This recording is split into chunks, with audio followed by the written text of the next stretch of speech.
आम्ही जेव्हा गावाकडे जातो तिथल्या नाश्ता सेंटरमध्ये अशी चमचमीत बटाट्याची रस्सा भाजी आणि गोल गोल टम फुगलेली पुरी खातो. आज त्याचीच चव आठवली आणि ती खावीशी वाटली म्हणून बनवत आहे. सोबतच रेसिपीसुद्धा तुमच्यासोबत शेअर करते.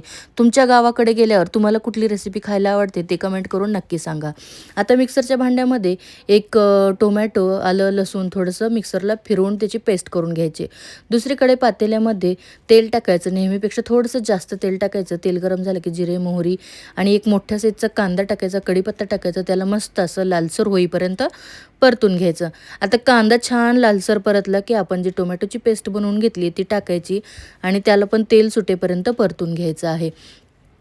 टोमॅटोच्या पेस्टला छान तेल सुटल्यानंतर यामध्ये सुके मसाले टाकायचे. सुक्या मसाल्यामध्ये हळद, लाल तिखट, गरम मसाला, काळा मसाला, चवीपुरतं मीठ टाकायचं. त्याला पण व्यवस्थित परतून घ्यायचं. नंतर इकडं मी 3 उकडलेले बटाटे घेतलेले आहेत. त्याला हाताने अशा प्रकारे तोडून टाकायचं आहे. बटाटे जे आहेत ते कापायचे नाहीत. अगदी हाताने असेच तोडून टाकायचे. त्याच्यानेच भाजी छान अशी मिळून येते आणि चवही मस्त लागते. बटाटेही मसाल्यामध्ये छान असे परतून घ्यायचे.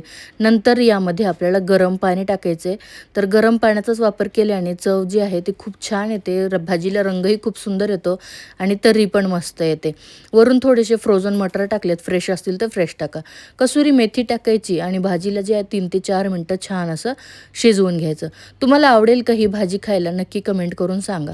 आता वरून थोडीशी कोथिंबीर टाकायची. रंग बघा किती सुंदर आलेला आहे. यासोबत गरमागरम पुरी बनवायची. पुरीचा व्हिडिओ तुम्हाला हवा असेल तर कमेंट करून तेही सांगा. पुन्हा भेटूया नवीन एका व्हिडिओसोबत. धन्यवाद.